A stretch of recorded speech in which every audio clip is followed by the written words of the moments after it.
Esse é o podcast do Jornal A Verdade, um jornal dos trabalhadores na luta pelo socialismo. Fique por dentro das lutas dos trabalhadores brasileiros através do nosso jornal impresso. Basta entrar em contato com os nossos brigadistas ou através do nosso site averdade.org.br.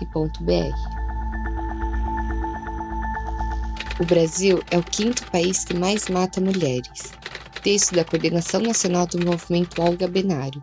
No último mês de agosto, a Lei Maria da Penha 11.340, de 2006, completou 17 anos, sendo esta uma das leis mais conhecidas pelos brasileiros e que tem seu nome em referência à luta desenvolvida por Maria da Penha Maia Fernandes, vítima de violência por quase 19 anos pelo seu então marido e que buscou diversas organizações nacionais e internacionais exigindo justiça e proteção. A lei também é resultado do movimento popular de mulheres que se organizou, principalmente a partir do final dos anos 70, para denunciar os casos de feminicídio e violência. Foi grande repercussão dada pela mídia aos vários assassinatos de mulheres por aqueles que se diziam seus parceiros, como o de Eliane Gramont, em São Paulo, Silvia Cristel, no Rio de Janeiro, Jô Lobato, em Minas Gerais, e, sobretudo, o de Ângela Diniz. No julgamento desses casos, a defesa dos assassinos chegou a utilizar como argumento o excesso culposo de legítima defesa da honra, ou que os assassinos amavam demais a ponto de praticar esses crimes. Assim, indignadas pela condução dos casos na justiça e pela falta de medidas do Estado que punissem seus agressores e protegessem as mulheres, várias manifestações surgiram. Vieram à tona campanhas como a Quem Ama Não Mata, que denunciavam as mortes de mulheres por seus ex-parceiros. Vale dizer que o argumento jurídico excesso culposo de legítima defesa da honra foi criado no período do Império, manteve-se com a reforma do Código Penal de 1940 e foi utilizado até recentemente na defesa de feminicídios. Somente no dia 1º de agosto de 2023, o STF declarou por unanimidade que tal argumento é inconstitucional. Os movimentos de mulheres também realizaram denúncias internacionais quanto à falta de ações efetivas do Estado brasileiro em relação ao caso da Maria da Penha. A partir dessas denúncias, o Brasil recebeu recomendações internacionais de que criasse uma lei de proteção às mulheres, com foco no enfrentamento à violência doméstica de gênero, que culminou na sanção da Lei Maria da Penha. Esse dispositivo legal traz as definições de violência doméstica, incluindo a violência física, psicológica, moral, sexual e patrimonial como crimes. Compreende que para o atendimento às mulheres seja efetivo, é necessário combinar ações da saúde, assistência social, habitação, sistema de justiça, etc. A lei também recomenda programas de prevenção da violência, como campanhas educativas, formação para profissionais e nos currículos escolares em todos os níveis de educação, além da reeducação para os agressores. Apesar de ser uma lei bastante completa, e já ter sido eleita uma das melhores leis do mundo, o Brasil ainda ocupa a 5ª posição no ranking dos países que mais matam mulheres. Os últimos dados divulgados pelo Anuário Brasileiro de Segurança Pública revelam que no último ano tivemos 1.437 feminicídios, um recorde desde 2015, ano em que casos de assassinato de mulheres, pelo simples fato de serem mulheres, começaram a ser contabilizados como feminicídio. Não bastassem os casos de feminicídios, o ano passado também foi marcado pelo recorde de casos de estupro, com o número de 74.930 ocorrências. Destas, 56.820 foram de estupros de vulneráveis, ou seja, pessoas incapazes de consentir um ato sexual, seja pela idade, menores de 14 anos, seja por alguma enfermidade ou deficiência. As principais vítimas foram do sexo feminino, com 88,7%, e negras, com 56,8%, sendo que 6 vítimas em cada 10 são menores de 13 anos. A maioria das vítimas é mãe.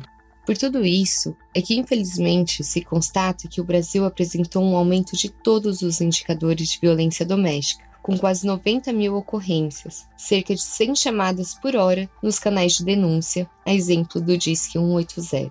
Esse aumento se deu pelos cortes de verbas nas políticas sociais de enfrentamento à violência contra as mulheres, pelo discurso de ódio proferido por grupos fascistas e ao aumento do porte de armas de fogo promovido pelo Estado, tendo como seu maior incentivador o ex-presidente fascista Jair Bolsonaro. Um dado que chama atenção e é pouco falado é que 60% das mulheres que sofreram violência doméstica são mães, e que, portanto, existe toda uma cadeia familiar que é afetada. Quando ocorrem os feminicídios, os filhos dessas mulheres ficam órfãos, além de terem de lidar com o fato de que foram seus próprios pais, muitas vezes, os autores do assassinato de suas mães. Somente em 2021, segundo o Fórum Brasileiro de Segurança Pública, foram mais de 2.300 crianças que se tornaram órfãs, frutos de feminicídios. Vale alertar ainda que essas crianças e adolescentes são, em sua maioria, negras, visto que 66,7% das mulheres assassinadas por feminicídio no Brasil são mulheres negras. Criar políticas de transferência de renda para as crianças, uma vez que essas ficam sob os cuidados de outras mulheres, avós e tias, em sua maioria, e que também não possuem renda para assumir tal responsabilidade, além de um acompanhamento especial na escola,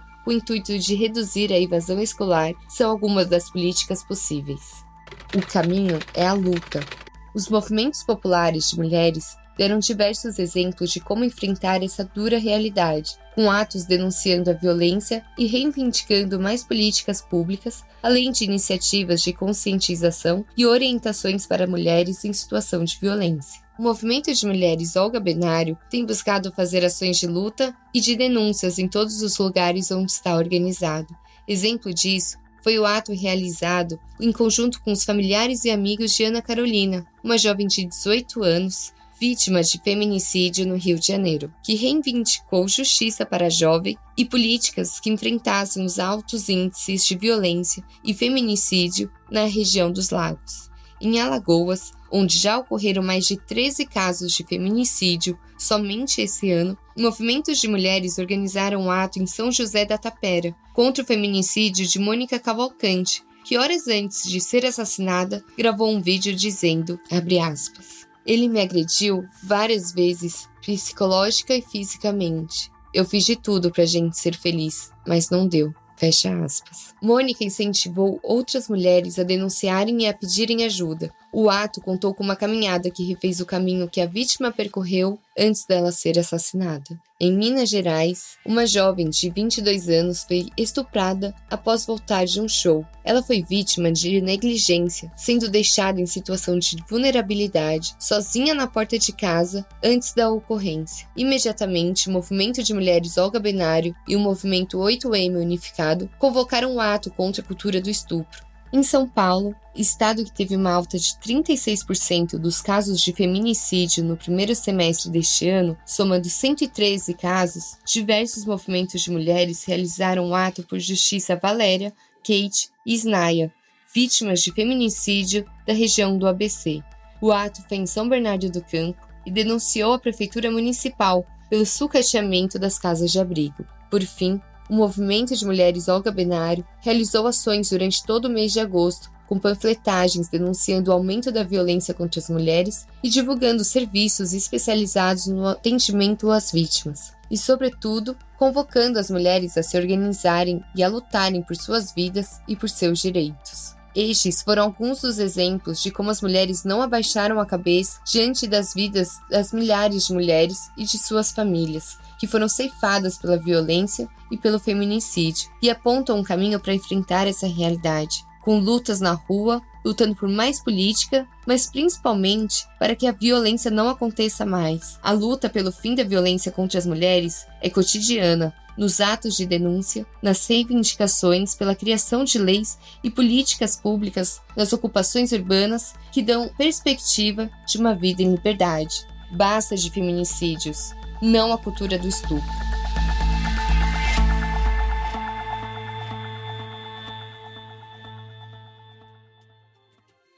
Você ouviu uma matéria da edição 278 do Jornal A Verdade, um jornal dos trabalhadores na luta pelo socialismo. O nosso jornal não depende dos grandes ricos para se manter. Construímos há 23 anos uma mídia popular independente. Para apoiar, considere adquirir nosso jornal impresso com os nossos brigadistas ou fazer uma assinatura através do contato no site averdade.org.br. E não deixe de nos seguir nas nossas redes digitais para não ficar por fora de nenhuma notícia.